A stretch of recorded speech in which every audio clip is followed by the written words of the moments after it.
radio. Yeah. He's heard that before. He'll be an old movie producer like your Uncle Leonard used. Howdy. I haven't done this in a long time, so I thought I'd just maybe kick this thing off by sitting down, doing some playing, try to relax a little bit, get an idea and spit some stuff out. Let everybody get their ears ringing.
Yeah.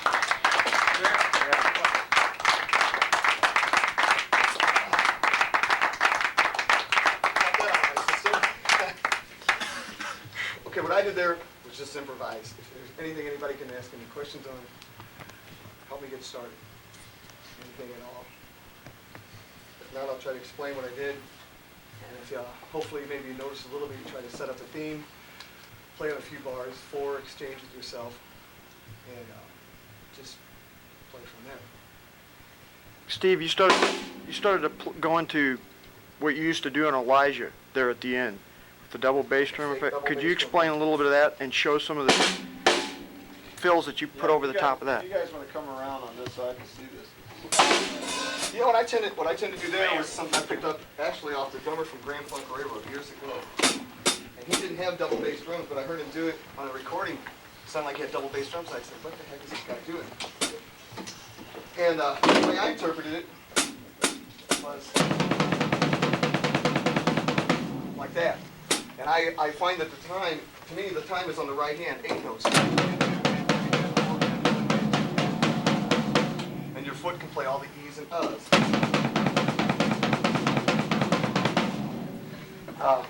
It balances itself out, and you can get a lot of nice, what I call coincidental or accidental little hi-hat fills or sucks by letting the hi-hat follow the right hand.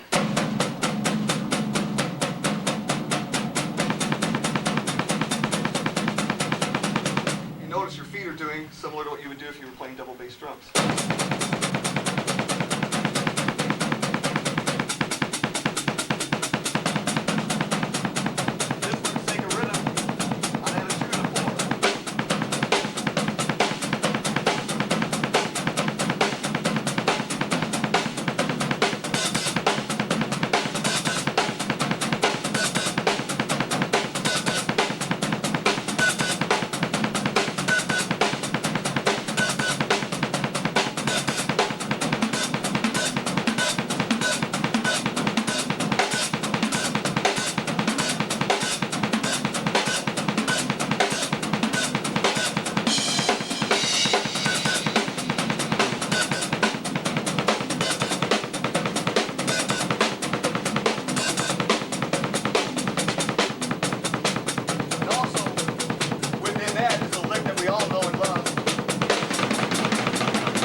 You can break it down, something like that, like playing with a lot of rock bands, I would do solos. I would solo or something like this.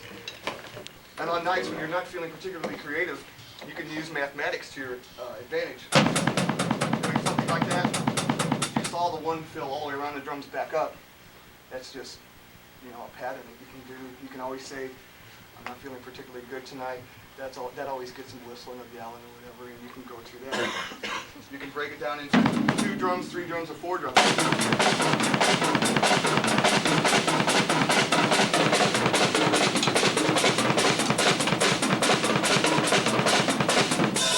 Things like that. Usually using as many drums as possible, I find that you can create nice little melodies with it.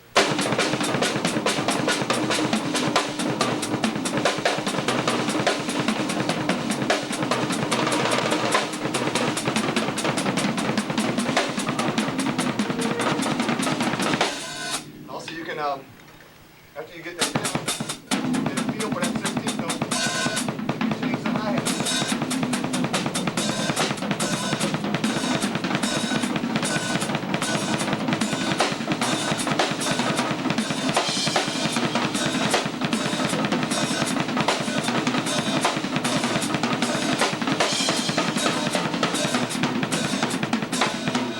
It allows itself for 3 against 4.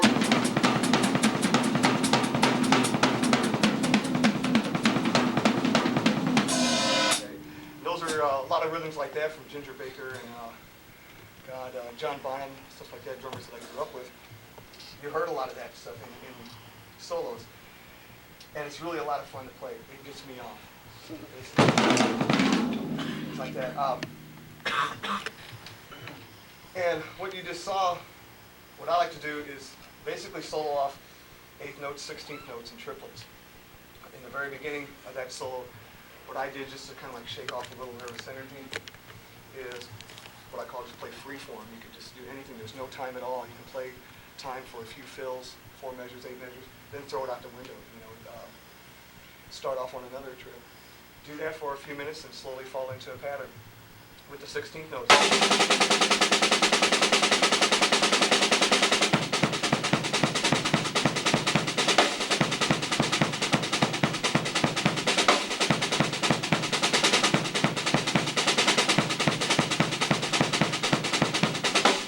This being your melody.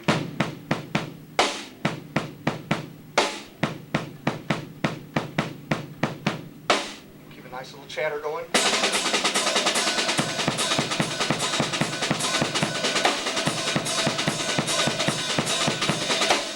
Move that melody around the drum.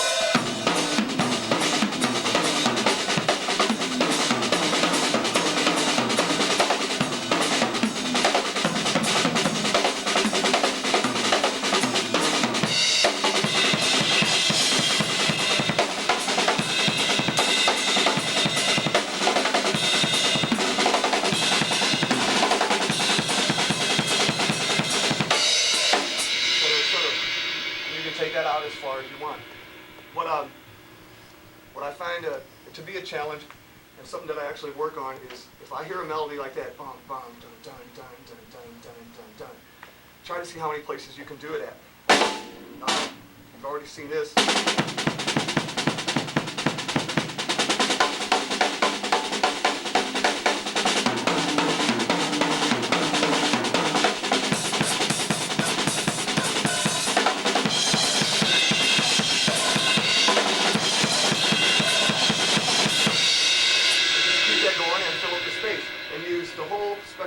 Set. To me, it's totally invalid to say something, to have something go, man, I'm really bad at this. Well, my hands are really great. Or can your foot follow it? Can you do it on your toms and still maintain the rhythm? Can you go out to your cymbals? And it's even more valid if while you're doing that, you can click some kind of time. That's a way to prove to everyone else you know where you're at, you know what you're doing, and also it helps you be your own metronome. And you can always tell. You know, when you're playing something like this, you know when you goofed up. You know if you hit it right, you did a lick, you said, yeah, it came out. Or you know if you mess up. But to play time against anything you're doing lets everyone else know where you're at. Another nice thing, the solo against the samba. I imagine you guys probably all worked at that at some time or another, played some form of samba.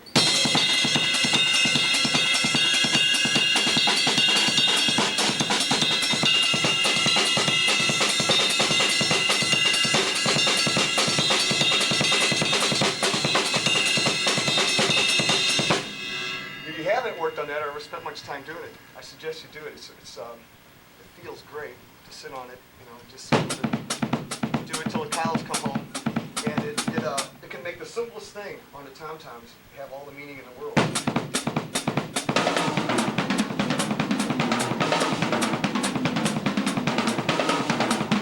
Just fills in all those spaces and all those gaps, and once again, it gives the people that listen to it something to hold on to.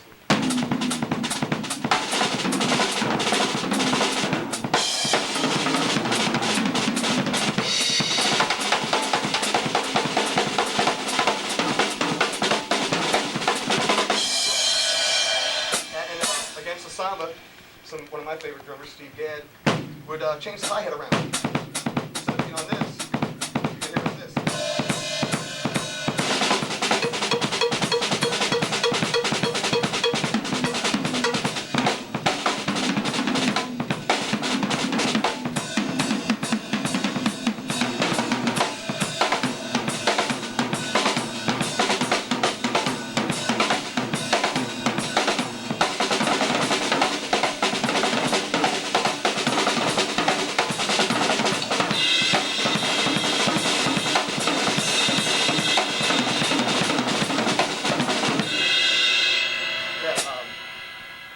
One lick I do a lot is another form of a rough.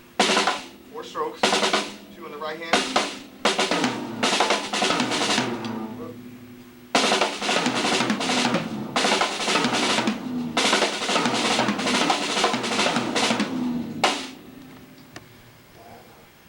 Stuff like that. 16th notes. Never underestimate the value of a 16th note.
Yeah.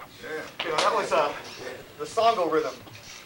There was a St. Louis drummer by the name of Ronnie Barrage. I don't know if any of you guys know. If you ever get a chance to hear him, by all means, check this guy out. And he came over to my drum shop. Little plug right here. One morning, about a year ago, and I asked him to come over, and he was going to help me work on some straight ahead stuff, because he can play amazingly fast and with very good relaxation and control. And he got onto this rhythm. He goes, well, you play the Songo, don't you? You know, let's jam on the Songo for a while. And I'm going,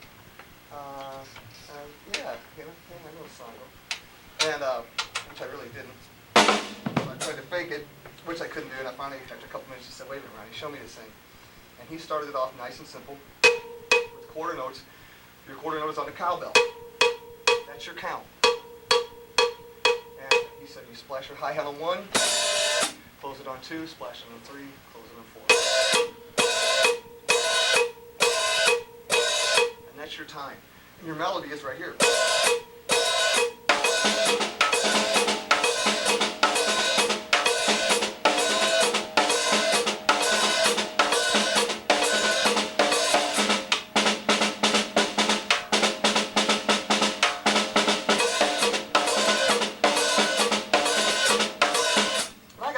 I was going, okay, this is nice.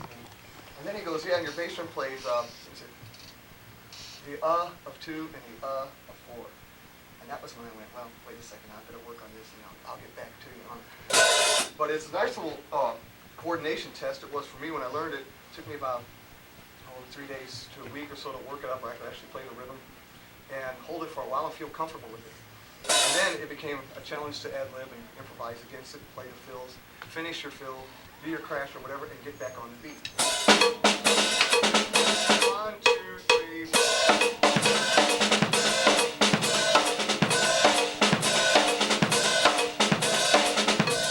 But the neat thing about it is on this rhythm, I believe he said it was of Cuban origin, it doesn't, nothing really plays to one. None of the drums as we know it.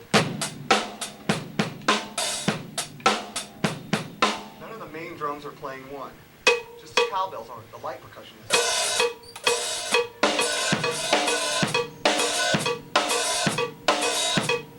Everything's on the of 1, of 2, of 3, or of 4.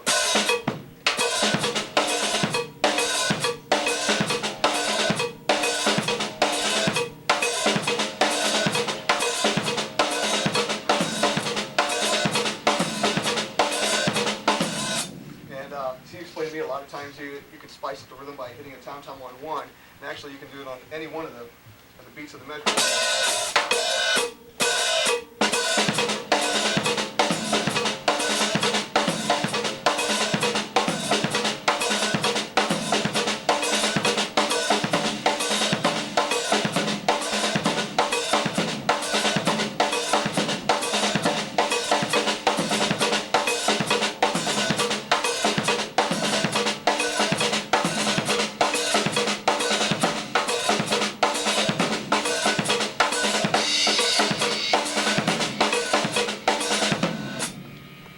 It's a nice rhythm to, you can ad-lib against it, solo against it, and it's even a busy enough of a beat that you can use it for your solo alone if you're playing some kind of a Latin tune or a funky song and somebody gave you 4 bars or 8 bars of solo or 16 bars. You can just play that rhythm with a few variations thereof. Hold your rhythm nice and smooth, come out, the band can come back in, you can play, and you will not have rushed or sped up the tempo or drug it or anything, and they'll look at you and think you're just the slickest thing since like bread. Any questions on this stuff? Yeah. Yeah. Now, don't you think that most of the Latin rhythms, say for instance like the Mozambique and the Salingo, all those have those characteristics where it's like you can pick a pattern. You can take the pattern like the pattern that you take the steady pattern on the bell. Use it on the bell. Say for instance a Mozambique. You put the Mozambique on the bass drum with the left hand. Isn't that the way most of the Latin rhythms are, where you can vary and switch them around? Yes, as far as drum set goes, especially because as I understand, a lot of those rhythms were dealt with. Each person was assigned an individual part, and as far as I've read, if you ad-libbed your part at any given time, it was like breaking a religious trance or something. It's like it was taboo. One person was usually a designated soloist at the time. But since a lot of these rhythms have been brought to drum set, yeah, I mean there are people that I can imagine can play a number of rhythms at the same time. Well, say for instance like the Dave Weckl tape, where he does the thing, what was it, the salsa, and the Salingo, and it's like in 7/4, it's one, and he puts the more complex rhythm with the hands and the cowbell on top. Right. And then at one point in the tune, he takes it and he turns it around and puts it on the bass drum. Right. Yeah, he takes it and puts it on. Yes, you can do that. A lot of people that are taking like the jazz rags, moving the pattern foot to the foot, and yeah, it works. I got one more question for y'all. You know, I don't know if you remember this far back. You were playing with Full Moon Consort, and it was up at a barn in Charleston, Illinois. And this is about the time that Ted's Birdhouse, right? yeah, Ted's. Okay. Ted's. Ted's Bird too. Yeah. It's about the time when Weather Report brought the album out. Heavy Weather. Right. Teen Town. Yeah. You remember that? Yeah. That's with Peach. Yeah. Yeah, sure was. Yeah. And I was wondering, since then, it's just like, I look on the album, and I've always looked on the album, and I've done it, but it was hard. You know, I looked at you, man, and it was like, you pulled it off so clean. All of the accents with the hi-hat, you know.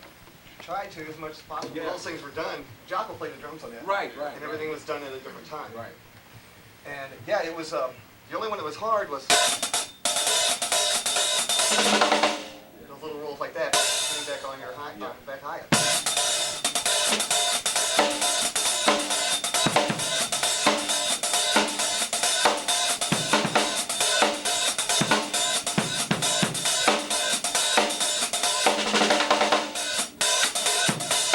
And it had that little beat there too. Do you Yeah, remember that's- that? Do you remember that? Yeah, I do remember playing that song. Oh, I loved to do it. Because I remember I loved...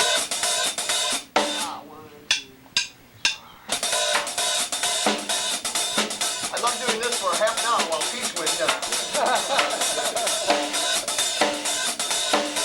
Yeah, that's a nice thing there. I'll tell you what, about the summer, or the same year that album was out, a VSOP album came out. Yes. With Tony Williams doing some incredible songs with that same hi-hat ride, while doing various other things that sounded like very advanced lessons out of a modern technique for the jazz drummer type stuff.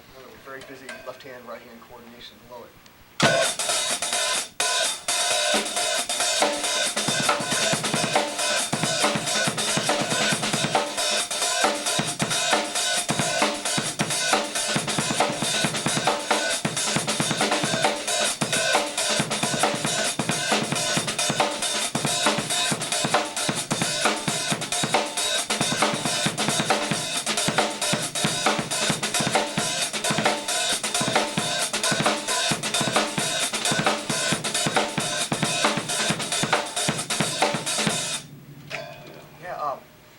Things like that, I'll tell you what, guys, I can't tell you enough. If you're not doing it already, get somewhere where you can, go away for hours, and just practice doing something like that.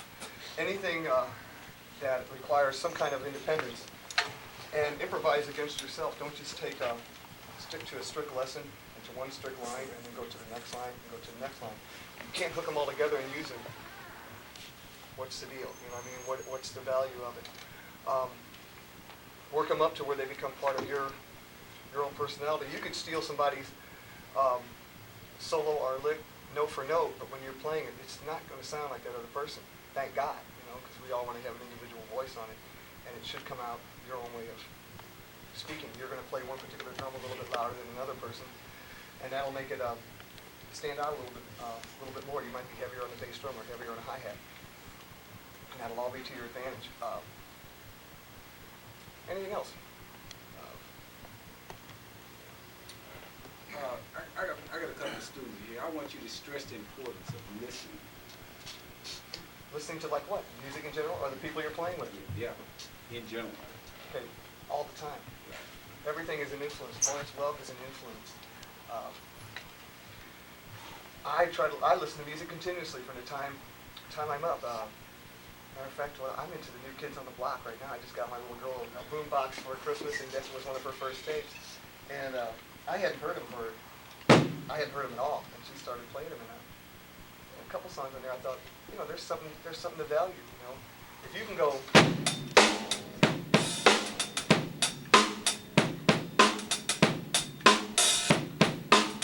And you can make 20 or 30 people out there start going like this. You're doing something. That's what it's really all about. It doesn't matter if it's as fast as you can play. You got to get to a point in your mind where it's like, if you can do that, fine. I mean, I myself as a drummer, I want to be as good as I possibly can with these things. I will work at this until I can't anymore, until the back goes out or whatever, which I hope doesn't happen. But I really enjoy doing it. I take it as a challenge to see what's in these drums. But even if not, play anything simple with the same amount of joy you would play something complicated. That's really something to be attained in itself. Any musician I've ever known, that on any instrument, the guys that are the best are the ones that just really like doing what they're doing. They don't have to be flippant about it. You don't have to walk around going, "Oh, I love the drums, it's a wonderful thing." You don't have to do that. But if it's true, if you really feel it inside, it'll show when you play. I really believe that.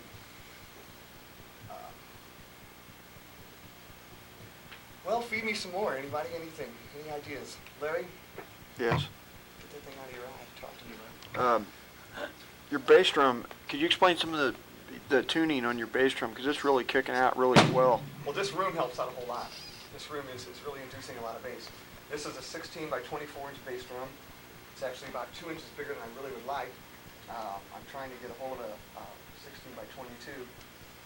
But 16 by 24, pinstripe head on the back, an ambassador on the front that I've spray painted black, and a pillow stuck inside. Excuse me. A very big pillow that my wife made for me. It's made out of felt, and it has polyester foam on the inside. And the bass drum is run relatively loose. You can take your finger and stick it in the bass drum about a 1/4 inch to a 1/2 inch. And I find that works pretty well. Are those personalized drums? Yes, they are. This bass drum I bought from a guy who got it off a salvage yard. This drum right here was a 10-inch shell that I ordered, and I ordered Gretsch parts and Gretsch hoops to put on it. This drum here was taken from a set of Gretsch drums back in the 50s. When I got it, the bottom head was calf and it was tacked on. It didn't have top lugs. And I was going to leave it natural wood, but the shell was stained, so I painted them black. And these two drums were taken from a set of Gretsch drums circa about the 1950s. And I just stripped them all down and painted them to black. I get into doing that. I like to do it. Late at night, everybody else is watching TV, I'll be downstairs with a can of stripper and some steel wool. And doing this. And I'm in the process of building another set right now. It's going to be very, very close to this, except for 16 by 22, maybe 18 by 22. So do you do that work out for other people also, or you just do it for yourself? No, I do it for other folks. I got a snare drum here. I got an old meaty snare. It's wood. Needs some work. Let's talk about it. You know? Some drums you want to, if you got really nice old drums, some drums you want to leave in the original shape. It just depends. There's collectors around in this world for drums, just like there are for cars or anything else. And some people like them really original. If they're trashed out a little bit or something's a little bit, scratched up or the emblem's been taken off, I go ahead and straighten down the wood. And you can buy really nice shells from any number of sources and places nowadays, and build your own set of drums. It really isn't that hard. First time I did it, I remember thinking, oh God, if I take these screws off this lug, they never go back on again.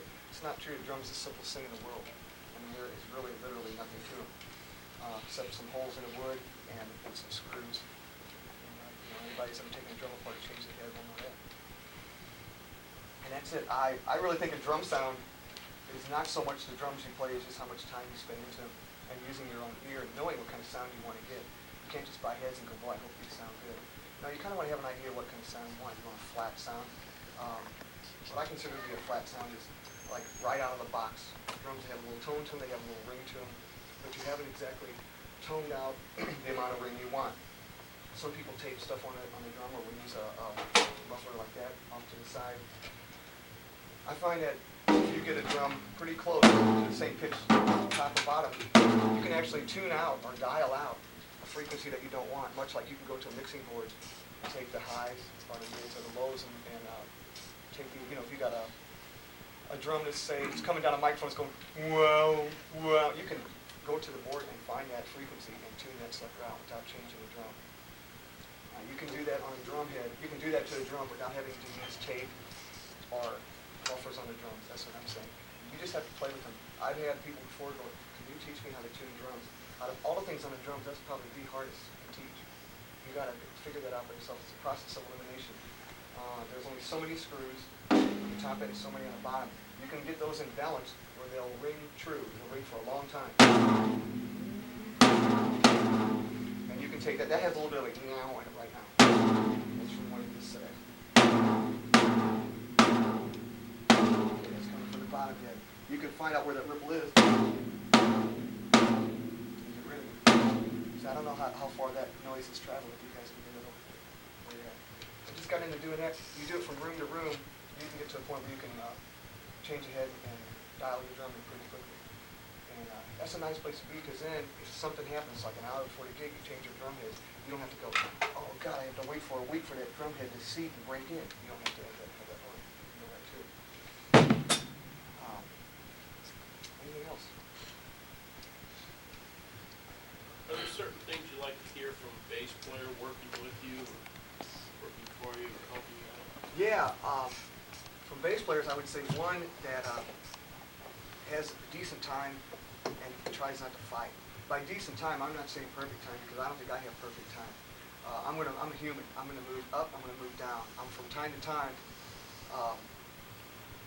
You're gonna be excited. I'm gonna be excited. You know, God, I couldn't wait to play this gig. Here we are. We're finally here. Things are gonna be up a few percent. I'm a bass player. I just like someone that is aggressive. I like an aggressive bass player myself. One that doesn't just say, "Here's my part." This goes all the way through the verse. This is all I'm playing.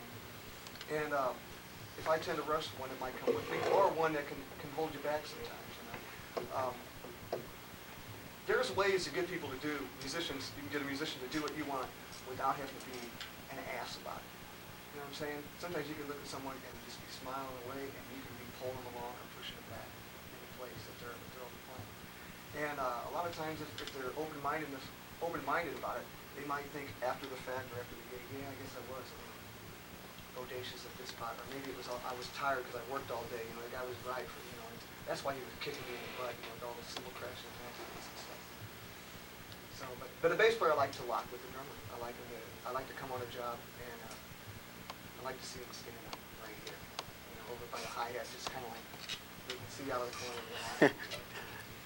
It's when I see a bass player that's trying to do that, I know there's a guy that's going to make a conscious effort to play with me, and then in return, I'll try to lock it with him too.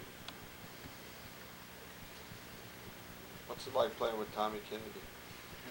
Playing with Tommy Kennedy is much like I was saying. He's a perfect example of there's a time when I come into a gig. If I'm tired, his playing just kind of like gets behind me and goes like this. And if I'm rushing, he has a way of like going the opposite way. He's Mr. Smooth. He's one of the guys I would possibly say is the closest to perfect time I've ever played with. Any guys know Tommy, or probably he's a name around here, isn't he? Yeah, he has it all. He's got melody. He's got Paragraph. Yeah. Yeah, he's plays good melody. He can sit there and just stomp on a string, totally muted, and make it sound like a snare drum, and play as neat and hit the licks as any drummer you ever want to meet. And we enjoy to play with. If you ever get a chance to do any gigs around town with him or anything, I'd suggest you take him. Anything else? How am I doing here? Any more questions? Wrap it up. I got a question for you. How much of electronic equipment do you experiment or play with? Not much. I bought a set of Simmons SDSAs, which were the very simple Simmons. They gave you one factory setting all the way across the board, 5 pads, and then you were able to push a button and change those 5 settings one at a time. So you had your homemade settings and your factory settings. And I had trouble coming to grips with the drum set and the pads, and running all those wires, and when one shorted out, finding which one it was. And by the time I got to the point where I figured that out, triggers started coming in, and I kind of moved away from it. I just figured, let someone else do that. I like the drums, so I had to make a stand there somewhere. Anything else? Is everybody here a drummer? Some shape, size, form, fashion? Could you explain, like, for like playing on top of the time, behind the time, front of the time? Yeah, I don't know if I could actually have an exercise best, or an example of doing that, except that I noticed that I try to do that and been asked to do that the most when playing with the vocalists. Vocalists seem to like things behind the time. And that, to me, I just try to think real all in chains. How I look at it, like if you're going...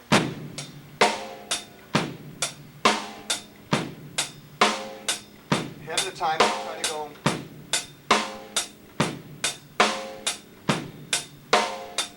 Behind the time, just try to hit the snare drum. And most of the time, I actually deal with it on the snare drum.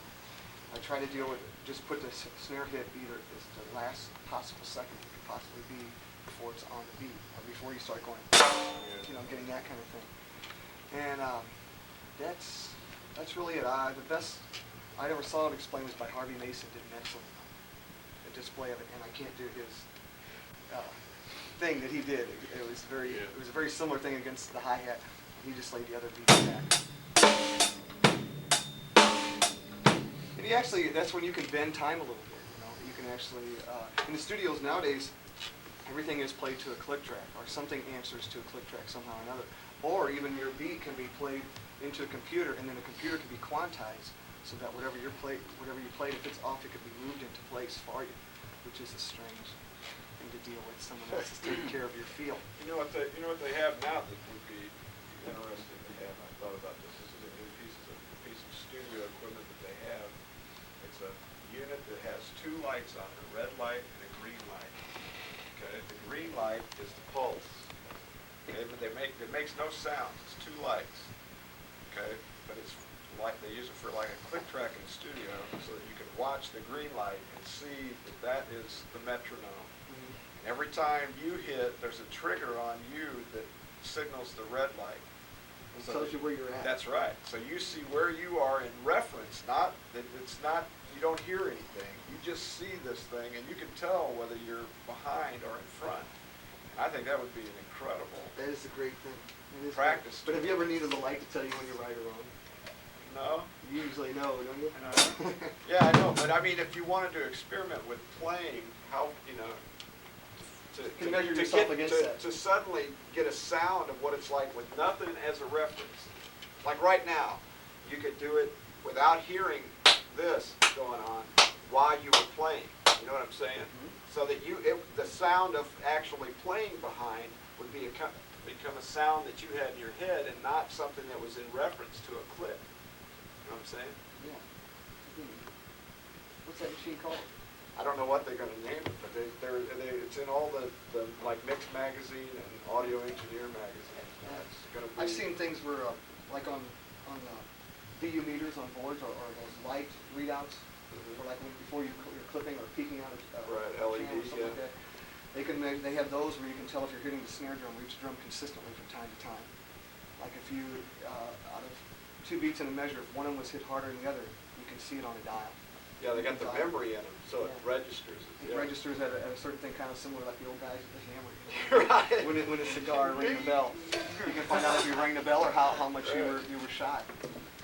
That's a little bit more of being under a microscope than any situation I've ever been in the studio. I usually have a little bit more lenience, so I haven't had much experience with that. That's about it. You guys have pretty much seen my wares, seen my ideas, you know, pretty much what I play. Anything else I can answer or do, please? Yeah.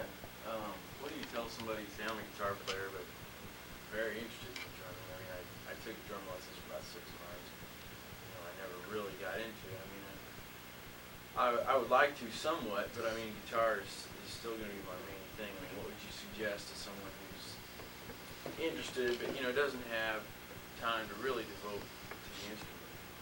I mean, as far as getting proficient and just maybe some basic goals. I'd say you mentioned something about someone that would like to play but didn't really have the time to get into it. Time is a key element to me. I know no other shortcut to learning to play the drums than to get behind them and do it. That's how I learned. That's how I was told to do it. And actually, no one really ever had to tell me to practice. You know, I enjoy doing it. You kind of answered your own thing right there. And spend the time. You'd be surprised at how much time it really doesn't take if it's well spent time. You can take 1 hour. Do you know how much you can get done in an hour? You can spend 10 minutes on 6 different, ideas, 6 totally different rhythms. You can take 10 minutes on your right foot, 10 minutes on your left foot. Break it down any way you want. An hour can do it in an incredible amount every other day, or a couple times a week. It really wouldn't take that long. And really, most musicians that play guitar or piano or bass have great ideas for drums because their ideas are usually supporting something that comes from that instrument, which drums inevitably have to do anyway. Even when drums are played by themselves, like if there was a percussionist over there and playing the congas and the bongos, someone playing the timbales, if there's no form for them to play with, it's bullshit. I'm sorry, I hear it a lot. You can hear guys jam, and there's a lot of crap around. Everybody's soloing at the same time. Or even the percussion instruments, the drum set has to play some kind of form, set up some kind of rhythm for 16 bars and take turns soloing. Do something, allow room for each person. Then it's playing music. So for a person like yourself that's playing guitar, you're playing melodies, you're learning form on song. You can take those ideas to the drums, but you're going to have to spend some time to develop the technique, how to hold the sticks without having them fly out of your hands, you know, and how to play the pedals so that they stay on where they're supposed to be. You're not sliding off, or you're not cramping up, you know, and geeking out. You know? What about, say, applying, say, working with a drum machine, as far as, say, what a bass player would do, and maybe coming up with basic beats to practice along with to simulate a real drum? What you suggest in that area? Let me see if I got the question right. What would, How would you go about, say, for example, I have no idea what I would need to do to get a good samba feel as far as, I mean, I know what it sounds like, but when it comes down to really, say, programming my drum machine to make it sound like what I'm going to actually be playing with in an ensemble, I don't know how to do that. I mean, well, that's tricky. I dealt with or what, or okay, what I found with, to use the example of a samba, as I know a samba, and as I learned, it's a 2/4 beat. It's a 2/4 feel. A lot of times what you have to deal with on a drum machine when programming that to go along with the song is you've got to find the melody of the song. Usually the melody lasts anywhere from 2 to 4, 6, or 8 bars long. And since the samba is based over a 2/4 feel, you got to find out where you want the accent to lie. 2,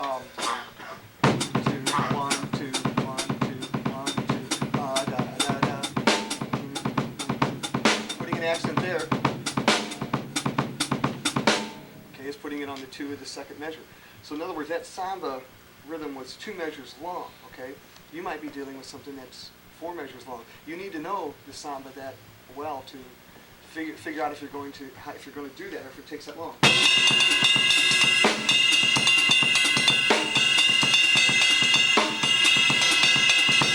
How many measures does it take before that rhythm repeats itself? Okay, that I don't know if that's really answering your question, but that's what you got to understand about the samba, or at least, you know, I do. well, I'm, you know, not necessarily a samba, but I mean anything really. Just, I guess, I mean, the only way I can think of is just to emulate, copy, I suppose, as best as possible. But I mean, I sometimes I can hear, okay, I'd like this to be a bossa nova type feel, or a funk feel, or whatever. And sometimes I just, you know, I don't know where to place the beat. You know, and in a funk thing, isn't it like, you know, you're anticipating the beat a lot? Or, Yeah, you can. You know, something that might be easy for you is like program the hi-hat first. Or, you know, a lot of drum machines, they have that nice little sound that goes tss, tss, tss, that little shaker sound. Right. Okay, you can like program that and play your song. And like put your guitar line down, let the bass line go down, as many parts as you can get. Then see where the holes are. And put your drums in there. See. Matter of fact, this is something that a song that John brought up earlier. That's what I feel like Jocko did with Teen Town. This. 3, 4, 1, 2, 3, 4. That was like a given. That was just forever, all the way through the song. And I venture to say that was probably the main feel that he wrote the tune on. Because the drums weren't necessarily carrying the melody, but boy, they came in at certain spots and yeah, made the soprano saxophone almost echoes that the melody line in Teen Town.